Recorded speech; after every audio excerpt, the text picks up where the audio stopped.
आणि ईव्हीएम जेव्हा उघडतील तेव्हा ईव्हीएम मधून उघडणार आहे भविष्य बिहारचं पुढच्या 5 वर्षांसाठीचं।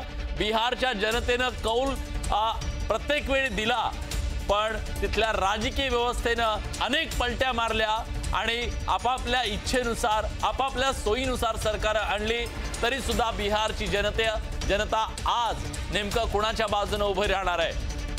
नितीश कुमार यांच्या तब्येतीच्या संदर्भात सातत्याने बोललं गेलं, त्याच्याबद्दलच्या वेगवेगळ्या कमेंट सुद्धा आल्या, त्याचबरोबर त्याच्या बातम्या सुद्धा झाल्या आणि सोशल मीडियावर त्याची चर्चा झाली। त्यांच्या राजकीय भूमिका, कधी ते राजद सोबत जातात, कधी भाजप सोबत येतात, पण कुठे गेले तर नितीश कुमार मुख्यमंत्री असतात। आता मात्र त्यांच्या या सगळ्या भूमिकांच्या नंतर बिहारची जनता 20 वर्ष खूप मोठा आकडा आहे देशाच्या दृष्टीने, पण आपण बघितलं 20 वर्षाच्या सत्तेनंतर एक अँटी इन्कम्बन्सी असते, अँटी इन्कम्बन्सी असेल का प्रश्न आहे। पण इंटरेस्टिंग गोष्ट विलास की 73 जागांवर एनडीएने आघाडी घेतलेली आहे आणि आपण मॅजिक वॉल मधून आपल्या प्रेक्षकांना दाखवूया की या कुठल्या जागा आहेत की जिथे आपल्याला एनडीए आणि महाविकास आघाडी म्हणजे महागठबंधन हे आघाडी घेताना दिसते। आपल्या मॅजिक वॉलवर हा मॅप आपला रेडी आहे की कुठे कुठे आता आघाडी घेताना दिसते। एनडीए 73 जागांवर आघाडी घेतलेली दिसते विलास, आणि या 73 जागांपैकी सर्वात महत्त्वाचा आपण जे बोलत होतो की हा जो भाग आहे, हा जो आपण बघतोय सीमांचलचा भाग,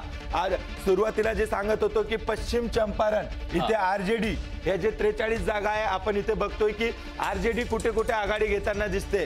तर ह्या पश्चिम चंपारणच्या भागात आघाडी आहे, सीमांचलच्या भागांमध्ये आघाडी आहे, मध्य बिहारमध्ये आघाडी घेताना दिसते। जे तुला सुरुवातीला सांगितलं होतं की जो यादव बहुल बेल्ट आहे तिथे यात जी काही आता महागठबंधनची आपल्याला आघाडी दिसते सुरुवातीच्या कालांमध्ये, ती सर्व या भागातून येते। चंपारण, सीमांचल, मध्य बिहार जिथे यादव बहुल बेल्ट आहे, आणि त्यानंतर हा बिहारचा अत्यंत गरीब गया, औरंगाबाद इकडला भाग। तर आपल्याला एनडीए कुठे आघाडी घेताना दिसते विलास, हे इंटरेस्टिंग आहे। याच चंपारणच्या भागांमध्ये आपल्याला एनडीएची आघाडी येताना दिसते। आता हा जो खालचा भाग आहे, सीमांचलच्या खालचा भाग आहे, तिथे देखील भगवा आपल्याला सुरुवातीच्या कलांमध्ये दिसते। इंटरेस्टिंग आहे की आता इथे जी आघाडी एनडीए घेते ती आघाडी पुढच्या 1 तास एनडीए कायम ठेवू शकते का, आणि तेच महत्त्वाचं आहे। कारण आता खऱ्या अर्थानं श्वास रोखून धरणारे आकडे आपल्या सगळ्यांच्या समोर येणार आहेत। त्याचं कारण असं आहे, ईव्हीएम उघडलेले आहेत आणि ईव्हीएम मधल्या मतमोजणीला सुरुवात झालेली आहे। तेजस्वी यादव आघाडीवर, तेज प्रताप पिछाडीवर।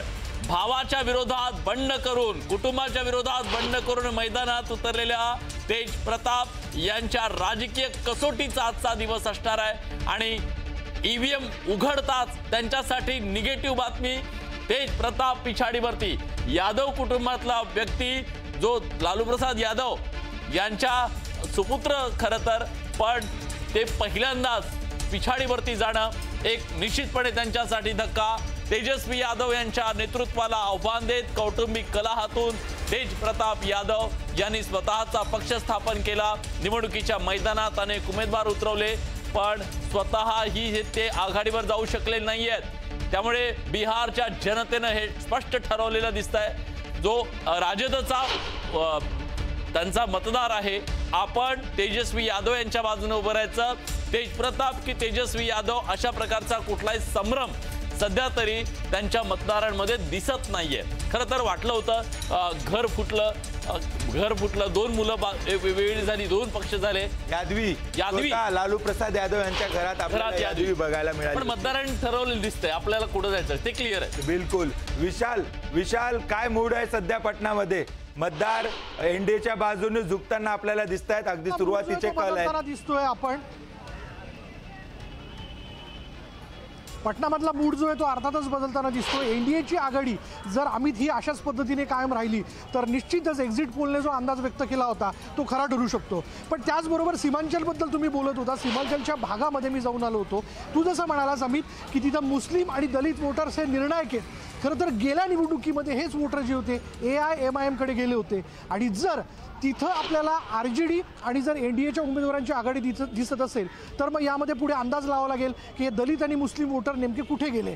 पण आपल्याबरोबर एक थोडक्यात एक भाजपचे कार्यकर्ते आपल्याबरोबर प्रभू नारायणजी जीत पक्की आहे. बिल्कुल पक्की है, कोई संशय नहीं है. क्योंकि मैं 1 दर्जन से अधिक विधानसभा क्षेत्रों में चुनाव प्रचार के लिए गया था. जो लोगों के चेहरे पे मुस्कान देख रहे थे, लोगों के जो बॉडी लैंग्वेज थे, वो बता रहा था कि किस प्रकार से लोग अमन चैन में रह रहे हैं. सुशासन की सरकार में तेज गति से विकास हो रहा है. डबल इंजन की सरकार 4 गुना गति से जो है विकास कर रही है. इसलिए लोग जो है जहन में बैठाए हुए थे. गांव, गरीब, किसान, मजदूर सभी जगह जो है NDA में था, भाजपा में था और सभी लोग चाहते हैं कि इस सरकार को किसी भी कीमत में हम छोड़े नहीं. जी NDA जो है आगे है इसमें देखा जाए तो आपकी मदद के लिए जीविका दीदी आई है, ऐसा कह सकते हैं. देखिए, जिस तरह से 20 साल से जो हमारे मुख्यमंत्री या माननीय मोदी जी काम कर रहा है बिहार के लिए, वो बेकार नहीं जाएगा. बिहार की जनता विकास पर वोट देंगे, जंगल राज पर नहीं देंगे. आज जितना सुकून से हमारे बिहार के 13 करोड़ आबादी जो रह रहा है, जंगल राज लाना नहीं चाहते हैं. जो अभी चल रहा है उसी तरह 4 बजे तक चलते रहेंगे. NDA के सरकार 10वां मरते फिर से मुख्यमंत्री माननीय नीतीश कुमार बनेंगे. नीतीश जी मुख्यमंत्री बनेंगे. नीतीश जी मुख्यमंत्री बनेंगे. जय श्री राम बोल के जो जीविका दीदी को हम लोग दिए हैं, जो महिला जो कतार से जो वोट दिए हैं, एक जंगल राज को नहीं लाना चाहते, वापसी नहीं करना चाहते हैं. इसी तरह हम लोग बिहार में विकास के नाम पर वोट लिए हैं और विकास करेंगे हम लोग मिलकर. विकासाच्या नावावरती वोटिंग झालेलं असा त्यांचा दावा आहे. मी तिथलं थोडंसं दृश्य दाखवतो. आता BJP कार्यालयातल्या हालचाली जे सकाळच्या प्रहरच्या, आता एक एक करत जे महत्त्वाचे नेते ते BJP कार्यालयात या ठिकाणी येत आहेत. अगदी राष्ट्रीय सचिव विनोद तावडे देखील थोड्याच वेळात इथे येण्याची शक्यता आहे. त्यामुळे या कार्यालयातल्या हालचाली ज्या आहेत त्या अमित आणि विलास या ठिकाणी वाढताना दिसतात. त्यामुळे आपण थोड्याच वेळात JDUच्या कार्यालयात देखील जाऊयात. तिथून आपला पुढलं लाईव्ह आपण करू. तिथे देखील काय माहोल आहे हे देखील मी आपल्याला दाखवण्याचा प्रयत्न करेल. बघूयात आघाडी कशा पद्धतीने NDAची राहते आणि RJD यामध्ये उसळी घेते का हे थोड्याच वेळात आपल्याला कळेल. कारण नक्कीच अमित, त्याच्याबद्दलचे अपडेट घेण्यासाठी तुमच्याकडे येऊया.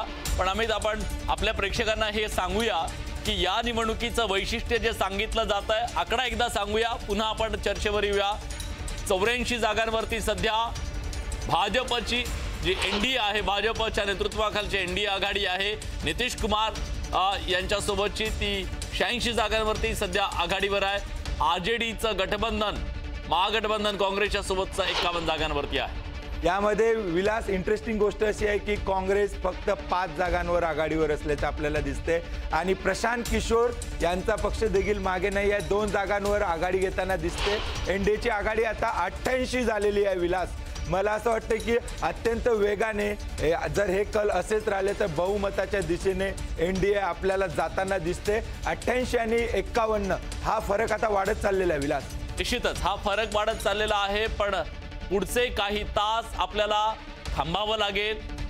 कारण एक्झॅक्ट त्याचा जो कल आहे तो येण्यासाठी त्याचं कारण असं आहे की आत्ता काही वेळापूर्वीच EVM उघडले गेलेले आहेत.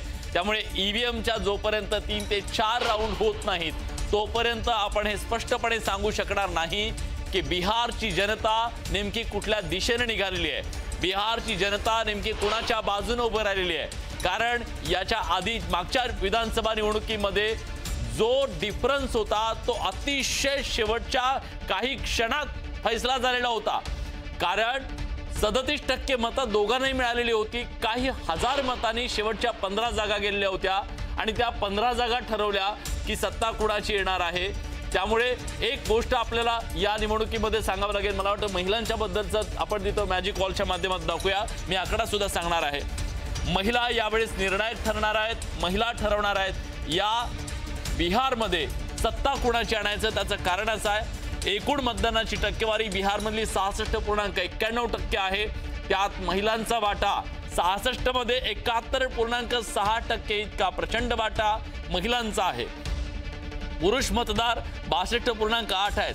हे जे महिला राज म्हणावं लागेल, हे सत्ता कुणाची जरी आली तरी बिहारमध्ये महिला राज येणार आहे. कारण महिला ठरवणार आहेत बिहारची सत्ता नेमकी कुणाची. या महिला राजबद्दल आपण विलास बोलतच राहणार आहोत. परंतु इंटरेस्टिंग 95 जागांवर NDAची आघाडी झालेली आहे आणि या जागा येत आहेत कुठून ते आपण आपल्या मॅजिक वॉलच्या माध्यमातून प्रेक्षकांना दाखवूया. परंतु त्या अगोदर आणखी एक इंटरेस्टिंग गोष्ट, 96 जागांची आघाडी झालेली आहे आणि हे गेल्या इलेक्शन पैकी पेक्षा 25 जागा प्लस चाललंय एनडीए. आता या क्षणाला अत्यंत सुरुवातीचे कल आहे. बिलकुल 25 जागा एनडीए प्लस आहे आणि महागठबंधन आपल्याला दिसते की ते मायनस आहेत. 32 जागांवर ते मायनस आहेत. म्हणजे महागठबंधनला 32 जागांचं नुकसान होतंय. 25 जागांचा फायदा आपल्याला एनडीएला होताना दिसतोय. पुन्हा एकदा सांगतो, हे अत्यंत सुरुवातीचे कल आहेत. बॅलेट पेपरवरून येणारे कल आहेत. यामध्ये प्रचंड फरक पडू शकतो. आता जी आकडेवारी दिसते ती उलटी देखील होऊ शकते. परंतु आता जे काय आमच्यापर्यंत येते ते आम्ही तुम्हाला सांगतोय. आणि विलास, इंटरेस्टिंग काय आहे तर ह्या ज्या 96 जागा आहेत त्या कुठून येत आहेत आणि याच्या बीजेपीच्या जे 42 जागा आहेत, जेडीयू 39, हे देखील इंटरेस्टिंग आहे. भाजप आघाडीवर आहे. आपण जे म्हणत होतो की नितीश कुमार पेक्षा भाजप पुढे जाणार, नितीश कुमार पुढे जाणार, यावर देखील एनडीएच्या मुख्यमंत्री पदाचं समीकरण ठरणार आहे. आणि आत्ताच्या घडीला दोनच महाराष्ट्रासारखी स्थिती होईल. कमी जागा लढवेल, स्ट्राईक रेट चांगला असेल भाजपचा आणि भाजप मुख्यमंत्री पदावर दावा करेल असं सांगितलं जात होतं. ते होतं का बघावं लागेल. पण या जागा कुठून येत आहेत भाजपच्या, पुन्हा एकदा आपण बघूया विलास. या पूर्ण जागा कदाचित मला का शंका येते, कारण सीमांचलच्या भागात, त्यानंतर चंपारणच्या भागात जिथे भाजपचा कोर वोटर कमी आहे तिथे ही आघाडी जास्त प्रमाणात आपल्याला येताना दिसते. आणि